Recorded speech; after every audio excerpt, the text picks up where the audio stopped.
बिस्मिल्लाहिर्रहमानिर्रहीम। अस्सलाम वालेकुम फ्रेंड्स। एक दफ़ा फिर इंग्लिश ग्रामर के लेक्चर में सब दोस्तों को खुशामदीद कहता हूँ।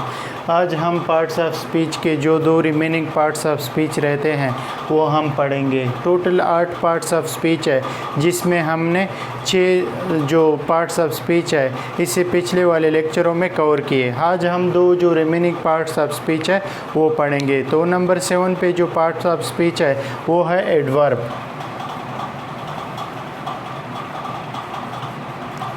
जैसा कि नाम से ज़ाहिर है, एड प्लस वर्ब, यानी ये वर्ब में कुछ एडिशन करेगा, वर्ब में कुछ इजाफा करेगा। तो एडवर्ब का काम क्या है? ये एड डिस्क्राइब वर्ब, ये वर्ब को डिस्क्राइब करता है, लेकिन वर्ब के अलावा ये एडजेक्टिव को भी डिस्क्राइब करता है और एडवर्ब को अनदर एडवर्ब को भी डिस्क्राइब करता है। It describes a verb, adjective or another adverb। Adverb क्या करता है? ये किसको डिस्क्राइब करता है? ये डिस्क्राइब करता है वर्ब को, एडजेक्टिव को या अनदर एडवर्ब को।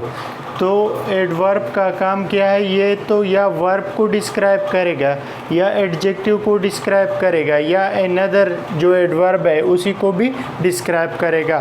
For example, he works hard. He यहाँ पे क्या है? सब्जेक्ट है और सब्जेक्ट के लिए नाउन या प्रोनाउन शर्त है।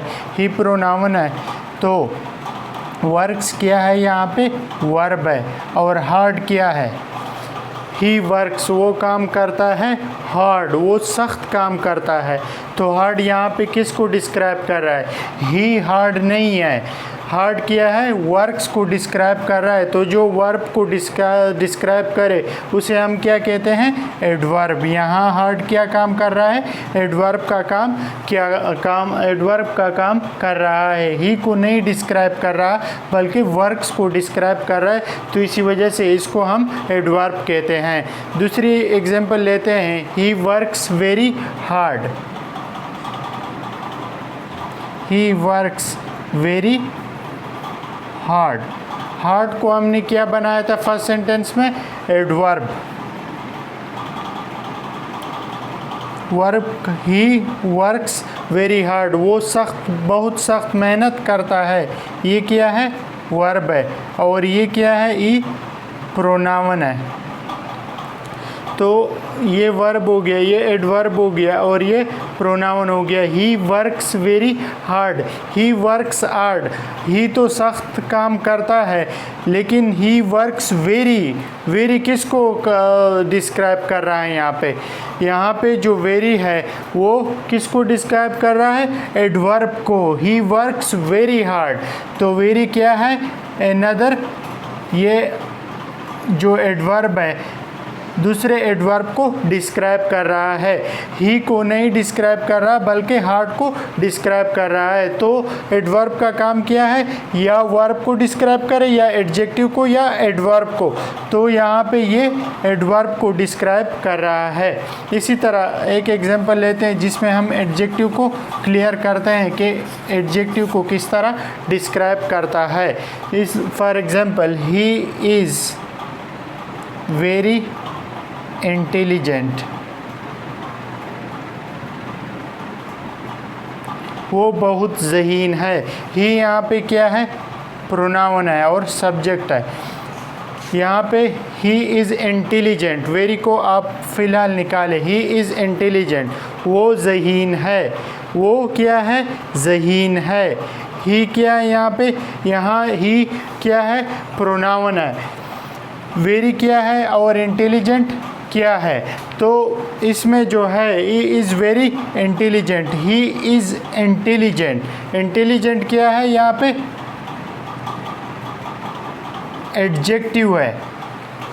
क्योंकि किसको डिस्क्राइब कर रहा है, प्रोनाउन को डिस्क्राइब कर रहा है, तो इसी वजह से ये क्या है, एडजेक्टिव है। और वेरी क्या है, वेरी यहाँ पे एडवर्ब है। तो यहाँ पे क्या काम कर रहा है, एडवर्ब, एडवर्ब एडजेक्टिव को डिस्क्राइब कर रहा है।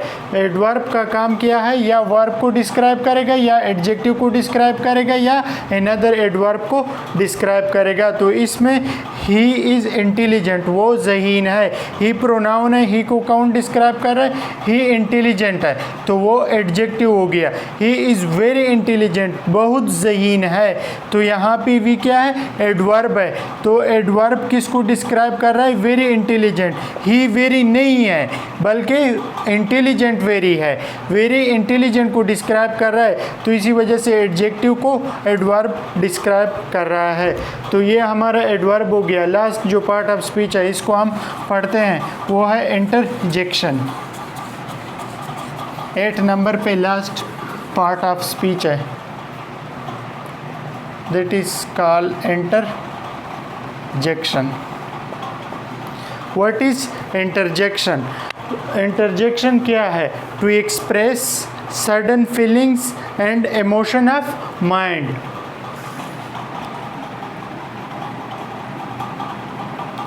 टू एक्सप्रेस सडन फीलिंग्स और इमोशंस। ये क्या करता है, फीलिंग्स या इमोशन को एक्सप्रेस ज़ाहिर करता है। ये जो सडन फीलिंग या इमोशन है, ये किसके हो सकते हैं, ये जाई की भी हो सकते हैं और सरू की भी हो सकते हैं। ये जो सडन फीलिंग है या इमोशन है, ये किसके हो सकते हैं, जाई की भी हो सकते हैं, सरू की भी हो सकते हैं और सरप्राइज़ की भी हो सकते हैं। सडन फीलिंग और इमोशन किसके हो सकते हैं, जाई की भी हो सकते हैं, सरू की भी हो सकते हैं और सरप्राइज़ की भी हो सकते हैं। तो जो इंटरजेक्शन है, इंटरजेक्शन वाले वर्ड के साथ हम मार्क ऑफ एक्सक्लेमेशन का यूज़ करते हैं। मार्क ऑफ एक्सक्लेमेशन ये वाला, इसको मार्क ऑफ एक्सक्लेमेशन कहते हैं। हमेशा जो इंटरजेक्शन वाले वर्ड है उसके साथ मार्क ऑफ एक्सक्लेमेशन आता है। For example, hurray, we have won the match. Hurray किसके लिए आता है, जाए के लिए आता है। हुरे हमेशा किसके लिए यूज़ होता है, जाए के लिए यूज़ होता है। Hurray, we have won the match. इसी तरह आह किसके लिए इस्तेमाल होता है, सरू के लिए इस्तेमाल होता है। इसी तरह एलास भी सरू के लिए इस्तेमाल होता है। इसी तरह दूसरा वर्ड है ब्राउ। ब्राउ भी एक इंटरजेक्शन वर्ड है। ये किसके लिए इस्तेमाल होता है, अपलास के लिए, किसी की तारीफ़ के लिए। तो इंटरजेक्शन का काम क्या है, सडन फीलिंग ऑफ माइंड या जो सडन फीलिंग ऑफ माइंड जो है या इमोशन है उसको एक्सप्रेस करता है। इसके साथ जो इंटरजेक्शन वाले वर्ड्स है हम मार्क ऑफ एक्सक्लेमेशन का यूज़ करते हैं। ये जाए के लिए भी इस्तेमाल हो सकता है, सरू के लिए भी इस्तेमाल हो सकता है, सरप्राइज़ के लिए भी इस्तेमाल हो सकता है। एक दफ़ा FPSC के टेस्ट में इसके MCQs आए थे कि ब्राउ किसके लिए यूज़ होता है, सरू के लिए, जाए के लिए या अपलास के लिए। तो ये ब्राउ अपलास के लिए यूज़ होता है। तो उसमें एक आया था आह किसके लिए यूज़ होता है, ये भी एक MCQs था। जाए के लिए यूज़ होता है, सरू के लिए यूज़ होता है या अपलास के लिए यूज़ होता है। इसी तरह हुरे का भी आया था कि हुरे किसके लिए यूज़ होता है, तो वो भी जाए के लिए यूज़ होता है। ये तो आज हमारे 8 पार्ट ऑफ स्पीच है वो कंप्लीट हो गए। इंशाल्लाह जो नेक्स्ट लेक्चर होगा, ये जो हमने 8 पार्ट ऑफ स्पीच कंप्लीट किए हैं इसका हम एक एक्सरसाइज करेंगे और कम से कम 12-15 ऐसे सेंटेंस सेंटेंसेस लिखेंगे और उसमें हम पहचानेंगे कि इसमें नाउन कहाँ पे है, वर्ब कहाँ पे है, एडजेक्टिव कहाँ पे है, एडवर्ब कहाँ पे है, ताकि पार्ट ऑफ स्पीच की जो adjective, noun, pronoun, adverb, interjection या कंजंक्शन की जो पहचान है सही तौर पर फ्रेंड्स को मालूम हो सके। तो उम्मीद है आज का लेक्चर आपको पसंद आया होगा। अगर आपको लेक्चर पसंद आया है तो अपने दोस्तों के साथ शेयर करें। शुक्रिया।